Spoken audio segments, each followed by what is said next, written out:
इसमें विराजमान है। मैं निवेदन करूं रतन जी से आइए और इस मौके पर अपनी बात कहें। आदरणीय रतन जी।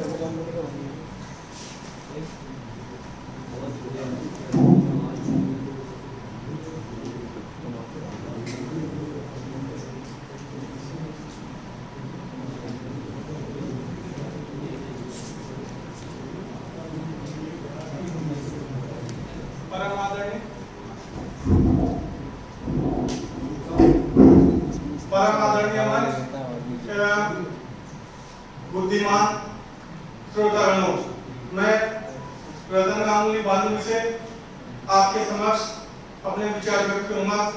इससे अगर किसी की भावनाओं को ठेस पहुंचे या मेरे शब्दों में कोई त्रुटि हो तो उसके लिए मैं क्षमा प्रार्थी हूँ।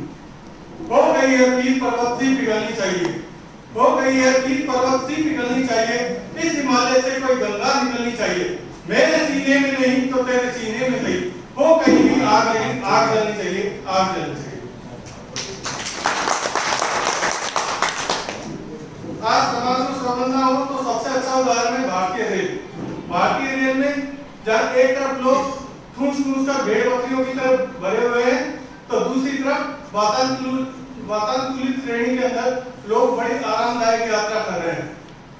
और सरदार वल्लभ भाई जनजागरण मंच का ये उद्देश्य है कि हम उनके बीच की इस खाई को काटें और दिल्ली मेट्रो की तरह सभी को एक श्रेणी में लेके आने का हमारा प्रयास है।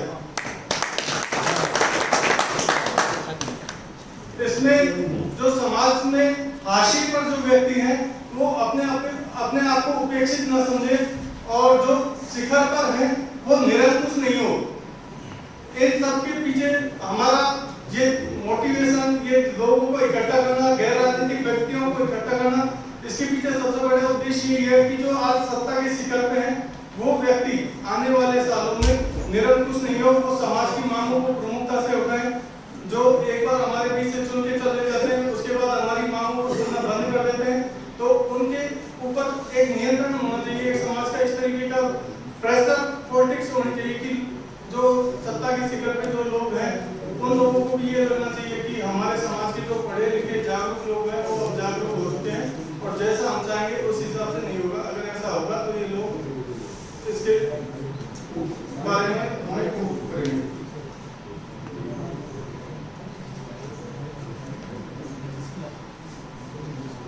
वैसे तो पूरा देश दिशाहीन भ्रम की स्थिति में खड़ा हुआ है। आज पैसा ही जीवन का अर्थ होकर रह गए। शिक्षा से नैतिकता का पाठ गायब हो गया है, परिवार संस्कार विहीन हो गए हैं, नेता पतित हो चुके हैं। इन सबके बीच हम आज गुजर समाज को कहां खड़ा पाते हैं? हमारी पहचान किन चीजों से होती है? पिछले कुछ वर्षों में शिक्षा के क्षेत्र में हमने काफी उन्नति की है, इसमें कोई संदेह नहीं है। महिला शिक्षा के रूप में भी समाज मजबूती से आगे बढ़ा है।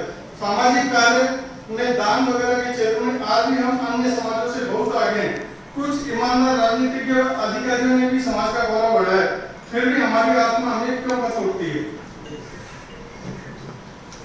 क्यों हम यह महसूस कर रहे हैं कि समाज की चेतना सुप्त है, हमारी दिशा सही नहीं है? हम अपनी सामूहिक जिम्मेदारियों का निर्वहन करने में दिनों दिन ऐसे होते जा रहे हैं। हमारे समाज द्वारा आयोजित धार्मिक अनुष्ठानों से अवांछित आडंबर एवं पैसा का जघन्य अपव्यय बढ़ता जा रहा है। अत्यंत गंभीरता और संजीदगी से हमें इस विषय पर चिंतन करना चाहिए। हम जो भागवत कथा कीर्तन आदि करवा रहे हैं उनसे दिखावा नित्य कुछ करने की एक अंतहीन होड़ लगी हुई है। आखिर इन सब से किसका लाभ हो रहा है? समाज को, एक व्यक्ति को लाभ मिल रहा है? क्या नैतिक उत्थान की लेस मात्र छाया भी इसमें दिखाई देती है? अथवा भक्ति भावना जो स्वयं में ही समस्त बुराइयों को दूर करने वाली होती है, किंचित छोटे छींटे भी हम महसूस कर रहे हैं। समाज के अग्रदरों को इसका समाधान निकालना होगा। आचरण के बगैर धर्म अर्थहीन है। सिर्फ कर्मकांड हमें मानसिक शांति अथवा मोक्ष प्रदान नहीं कर सकता।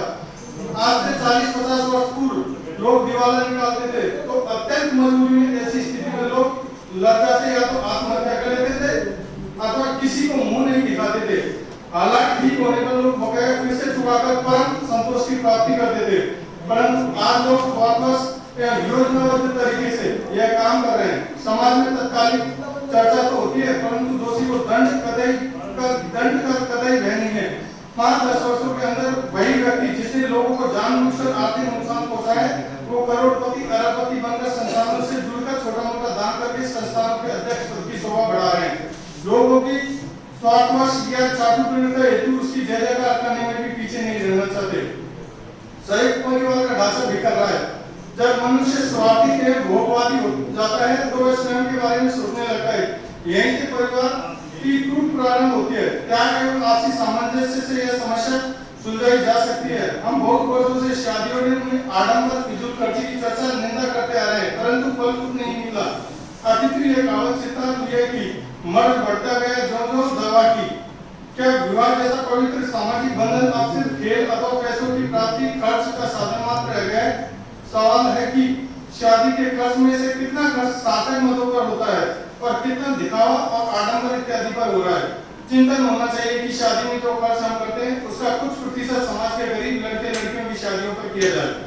हमारे समाज की महिलाओं के दैनिक जीवन पर एक दृष्टि डाले तो उनका जीवन कतर की गतिविधियों से सीमित नजर आता है। ज्यादातर महिलाएं टीवी न्यूज या अखबार के माध्यम से होने वाली साधारण जानकारियों से भी अनभिज्ञ है।